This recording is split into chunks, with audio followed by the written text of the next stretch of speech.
Leaders who lead, success isn't measured in promises. It's measured in results.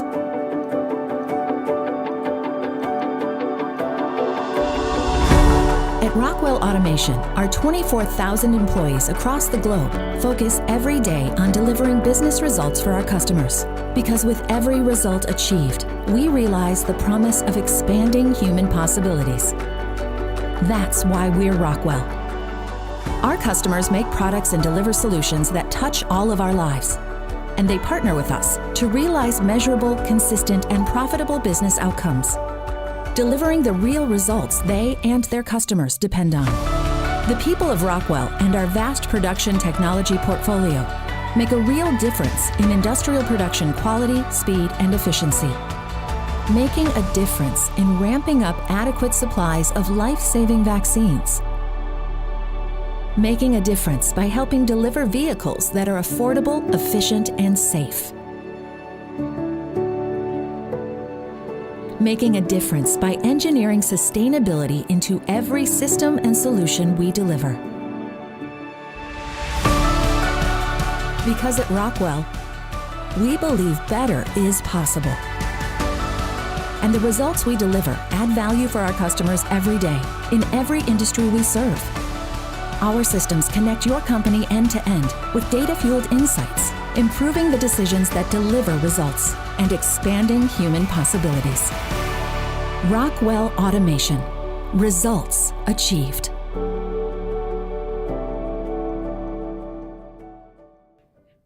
Hello and welcome. Thanks for joining our live stream video today. We're here at ROKLive in Orlando, Florida. My name is Beth Parkinson. I'm the Marketing and Partner Technical Enablement Director at Rockwell Automation, and I'm joined by Danillo Diaz. He's the IoT Technical Director at Microsoft, and Salma Ghafour, she's the Global Technical Lead of IoT at Rockwell Automation. And you guessed it, we're going to talk about IoT, but more important, we're going to talk about how we're unlocking the value from edge to cloud solution with the work with Microsoft and Rockwell. Now, before we get started, we want to hear from you. What's your experience with IoT? Are you deploying solutions now? Have you had to do more work trying to figure out how to solve business challenges with IoT since the pandemic hit? Use the comment section below, because we do want to hear from you. It'll be interesting to see the different discussions around the globe and with different industries. So please join us. So let's get started. Danny and Salma, thank you so much for joining us. This is a crazy topic. If we look at cloud adoption, it's staggering. The growth is incredible. With the digital transformation strategies we've been talking about really over the last decade, cloud's been a topic where the enterprise side of companies have usually moved faster. Even in 2019, I'd say a lot of companies I was discussing it with saw it as a distant future. Maybe there were some nice to have solutions, but not mission critical. Then boom, shut down. COVID happens. People can't come into the factories or their operations. They're figuring out how to get insights to keep their plants and facilities running. IoT solutions, cloud solutions becomes mission critical. I will say I saw a report that said manufacturing has now overtaken the cloud spend from all over industries, ahead of professional services and banking that tended to lead the way. So fundamentally, this is all about what we need to do to help our customers and partners in manufacturing and industrial operations improve efficiency with IT-OT convergence. And this is really why Rockwell and Microsoft have been partnering through the years. So Danny, can you kick us off with what are we doing from a partnership perspective that's driving value? Yeah, well, thank you for having us here at this event. So Microsoft and Rockwell have a long-standing relationship over the years. And about 2 years ago, we came together and created a co-innovation initiative to ensure that we are meeting the needs of our manufacturing customers. And that has yielded great results, as you will hear more later on. Yeah, no, thanks so much. It is really exciting. I do remember some of those first CEO discussions about we're going to have a co-innovation challenge on how to bring manufacturing and industrial to the cloud. And what's really exciting is we're seeing the results now. Salma, can you talk about some of the things we're discussing this week at ROKLive related to the results of that co-innovation? Absolutely, Beth. Yes. So one of the things that we now have available is our FetchTalk Hub offering. It's basically a fully cloud-based SaaS solution that really helps you unlock potential and drive new business models across the entire life cycle. So from design, operations, all the way through to maintenance. So what we're finding is that by being able to combine the intelligent cloud with an intelligent edge, we can then unlock data across the entire digital thread. Yeah, that's super cool. I mean, it really is bringing that shop floor, the top floor story to life and the digital thread concepts. You know, Danny, I think some of the power that we're seeing at Rockwell is so many companies have adopted Microsoft at the enterprise level. Can you talk a little bit about the value that Microsoft and Rockwell are bringing to the table, allowing customers to be able to leverage that investment that they already have and really expanding it with manufacturing? Yeah, so as you said, we have a pretty strong history of delivering great products and services for the enterprise. While our products were also being used in the OT side of the house, it's not a space where we typically live, right? Microsoft is not a manufacturing expert.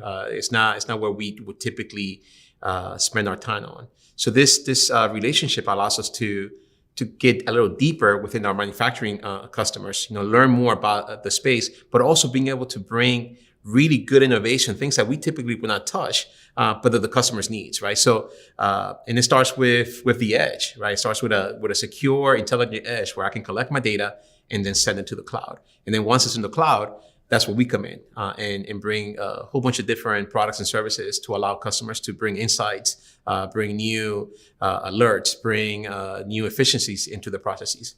Yeah, it's really about that increased collaboration, not only across people, but data, processes, and systems.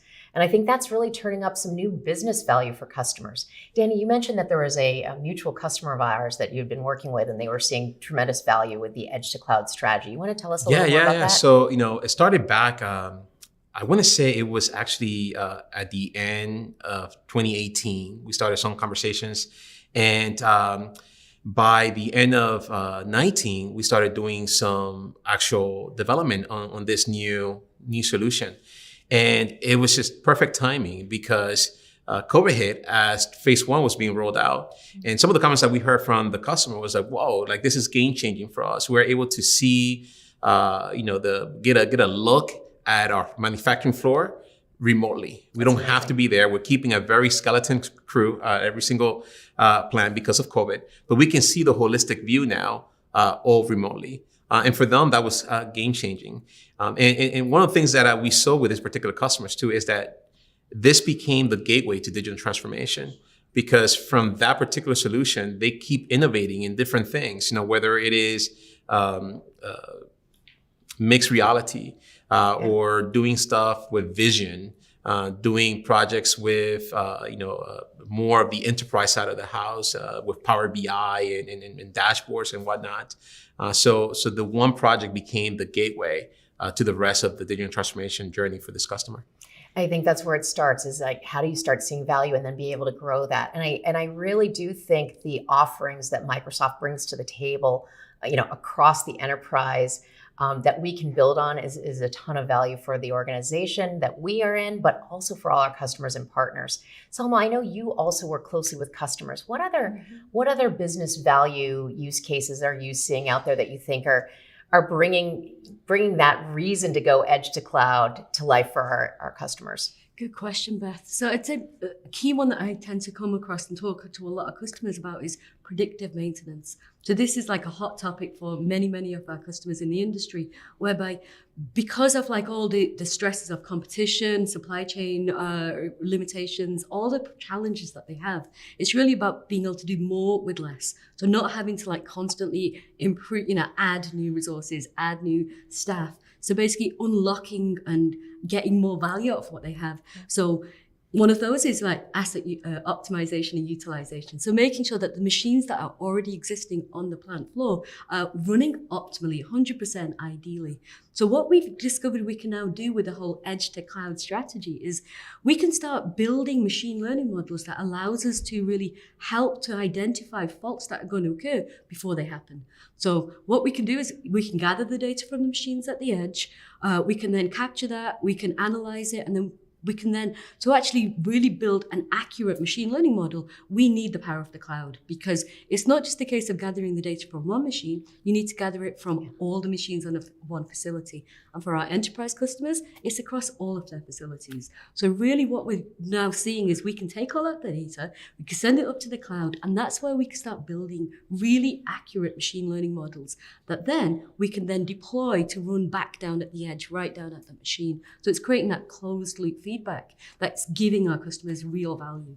Yeah, I mean, it's super exciting. Danny, is there anything else you want to add to that? No, so one of the things that came to mind when you were talking about predictive maintenance is, imagine you sending a skilled technician to a plant to fix a particular piece of equipment, only to have an adjacent piece of equipment break the following week. With predictive maintenance, you're able to see if other machines in the plant are about to fail or are maybe close to failing, maybe a month from now, but it's cheaper to fix it now that you have the skilled technician on hand. So that's one use cases that we see customers implement. It could be skilled technician, but it could also be the time in your production cycle, right? Of course, so if you're starting to not just look at the maintenance piece, but also your operational principles and even design ideas. Like if something keeps failing, why? Is there a way to redesign in a different way? Yeah, exactly. Yes. So bringing to life taking down those silos again across the design, operate, maintain area, but then also across the enterprise. Yep. So super exciting. I hope you're enjoying this. I'm guessing there might be some folks who are interested in learning more. Where would you say they should go to get more information? Yeah, so for us, Azure.com has great documentation, some great resources, best practices. There's some how to get started. And throughout the year, we also have different architecture summits, or we have something going on right now that we call the IoT Academy that runs about once a year or so.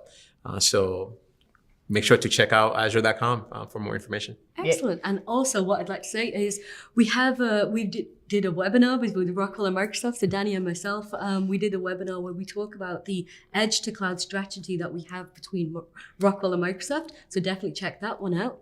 And also, hey, we're in Orlando at the moment. So are you here? Check it out. Yeah, come join us. We're also delivering a session here at ROKLive. So that would be great to come see you. Yeah, and I know we have Rockwell Microsoft content on our website as well. So lots of opportunities to learn more about it. First, I want to thank you guys, Danny and Salma. Thanks for this discussion. We appreciate you being here and having this dialogue. And I want to thank you, everybody watching this live stream video, whether it be your attendance or comments. Thanks for joining us. Again, I'm Beth Parkinson. We're here at ROKLive in Orlando, Florida, and you'll be able to get more information from the link in this video. Thanks again for joining us.